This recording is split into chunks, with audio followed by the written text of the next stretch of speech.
Hello बच्चों, कैसे हैं? मत बिल्कुल। आप देख रहे हैं Atul academy classes. Atul academy classes में आपका स्वागत है। आपको इसके पहले जो वीडियो बनाया गया था क्वथनांक के बारे में बताया गया, क्वथनांक के बारे में बताया गया था। आज आप लोगों को हिमांक अवनमन के बारे में बताया जाएगा। हिमांक, पहला चीज हिमांक क्या होता है, यानी कि द्रव अवस्था और ठोस अवस्था में जब किसी विलयन का वाष्प दाब बराबर होगा था, इसमें द्रव अवस्था और ठोस अवस्था में दोनों के वाष्प दाब क्या होते हैं, बराबर हो जाते हैं। उस बिंदु को हिमांक बिंदु कहते हैं और उस ताप को क्या कहते हैं, हिमांक ताप। ठीक है, यानी क्या बोला, द्रव अवस्था और ठोस अवस्था में वाष्प दाब क्या हो जाए, दोनों बराबर हो जाते हैं। ठीक है ना। अब इसी में आता है हिमांक अवनमन क्या होता है। अवनमन का मतलब तो कमी होता है, कमी होना है। हिमांक अवनमन की जब बात होती है तो पहला से आप देखोगे, फिर वही क्वेश्चन, फिर वही चीज। जैसे आपको मालूम है क्या आपका टॉपिक है, हिमांक अवनमन। ठीक है ना, क्या है, हिमांक अवनमन।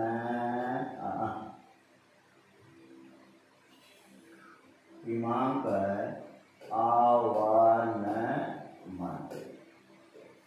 अवनमन माने क्या होता है, अवयव है नीचे, नीचे गिरना, किसी चीज का गिरना क्या अवनमन कहलाता है। उन्नयन माने उठना, उठना क्या उन्नयन कहलाता है। तो आता है हिमांक अवनमन का।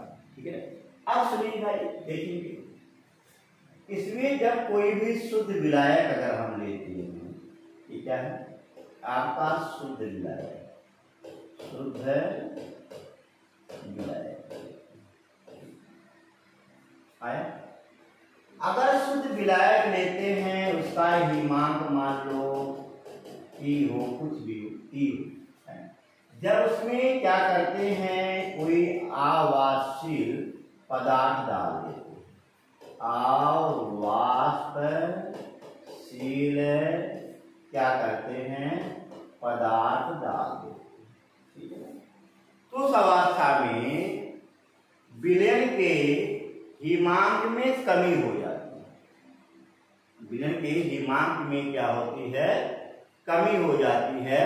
इसी को क्या कहते हैं, हिमांक अवनमन। जैसे जब ग्राफ थोड़ा सा देखिए, ग्राफ में भी आता है, जैसे क्यों कमी होती इसके बारे में भी डिस्कस करते हैं। मान लिया जाए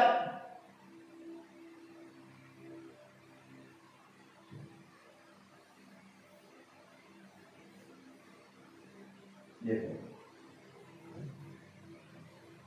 यहां पर हिमांक अवनमन की जब बात होने लगती है, जैसे जब ग्राफ की बात होती है, तो मान लीजिए कोई आपका क्या है, ये वाष्प दाब है, ठीक है, और इधर की तरफ क्या है आपका ताप। ठीक है, यानी वाई एक्सिस पे वाष्प दाब है और एक्स एक्सिस पर क्या है, ताप।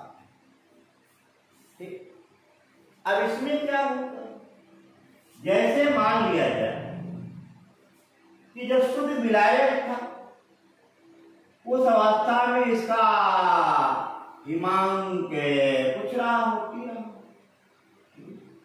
लेकिन जब इसमें आवासशील पदार्थ डाल दिया जाता है तो उसका ग्राफ ऐसे प्राप्त हो जाता है।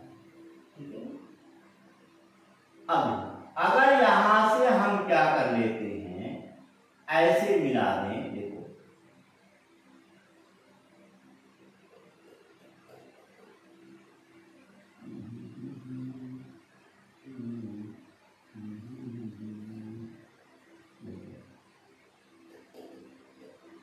इस बिंदु पर इसका क्या है, ताप फैक्टर T। ठीक है, लेकिन जब मैंने क्या है, शुद्ध विलायक के लिए है, लेकिन जब हम कोई आवासशील पदार्थ डाल देते हैं, क्या करते हैं, जब कोई आवासशील पदार्थ डालते हैं तो उसका ताप यानी हिमांक बिंदु क्या होता है, बढ़ जाता है। अगर यहां पर थोड़ी सी यहां पर अगर ताप T हो, T से शुरू होता जमना, और यहां घट करके क्या होता है आपका ये आपका T1 हो जाए और ये आपका T2 हो जाए। ठीक है, उस अवस्था में हिमांक में जो अवनमन होता है वो डेल्टा क्या है, TF प्रोपोर्शनल आप T1 माइनस T2 लिखोगे। ठीक है ना, delta TF proportional T1 minus, ये T1 क्या है, T2 क्या है, T1 शुद्ध विलायक का ताप है, शुद्ध विलायक, ये T1 है ना, शुद्ध विलायक का ताप है। और T2 क्या है, ये विलयन का ताप, विलयन का ताप है।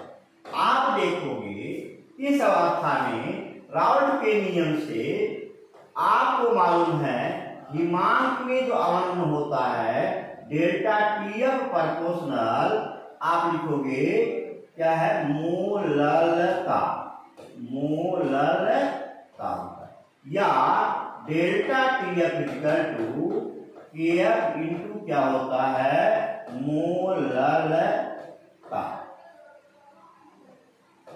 या डेल्टा TF इक्वल टू आप लिखोगे KF इंटू 1000 पहले लिखे क्या, स्मॉल w बटे small m into capital W। इस पर आप लोगों का क्या होता सवाल। ठीक है, अगर मान लिया जाए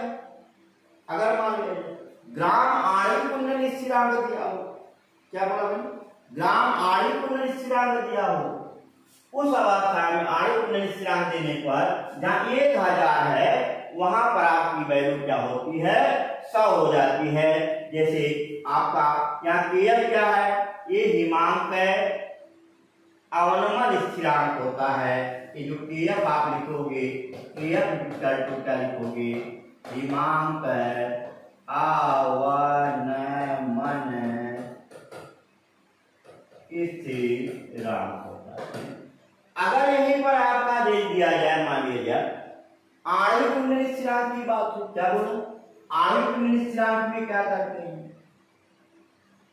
तो आप यहां पर लिखेंगे delta TF equal to 100 into क्या लिखोगे, KF इंटू स्मॉल w बटे स्मॉल m इंटू क्या है, कैपिटल W। ये किसके लिए है, आणविक कुंडल स्थिरांक, आणविक उन्नयन स्थिरांक के लिए। ठीक है, अगर आणविक कुंडल स्थिरांक दिया है तब हमें क्या करते हैं, वैल्यू करते हैं। क्वेश्चन आता है, क्वेश्चन कभी पूछा भी आता है कि आणविक कुंडल स्थिरांक किसे कहते हैं, तो याद रखिए 100 ग्राम विलायक में किसी आवासीय वैदिक अवघट पदार्थ का 1 मोल घोलने पर जो उसके हिमांक में अवनमन होता है उसे आणविक कुंडल स्थिरांक कहते हैं। ने क्या बोला मैं, 100 ग्राम विलायक में कोई आवासीय पदार्थ का 1 मोल घोलने पर जो उसके हिमांक में अवनमन होता है उसे हम लोग आणविक कुंडल स्थिरांक कहते हैं। बात समझाया, क्लियर हुआ। अब देखें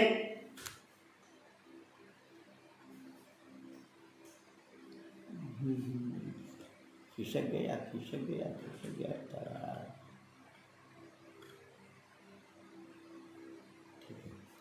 आणविक कुंडल क्या कहते हैं, स्थिरांक कहते हैं। इस पर आप लोगों का क्या है, न्यूमेरिकल चलेगा, और अगले जो वीडियो में ये बहुत छोटा वीडियो है, इस पर हिमांक अवनमन के बारे में थोड़ा सा बताया गया है। अब इस पर आप लोगों का न्यूमेरिकल चलेगा, न्यूमेरिकल देखिएगा और सवाल लगाते रहिएगा, मस्त रहिएगा और क्या है, खुश रहिएगा। चलते हैं, अब वीडियो क्या करते हैं, यहीं से आपका ऑफ कर देते हैं। 10 मिनट में देखेंगे। चलिए, तो पिछले का है वीडियो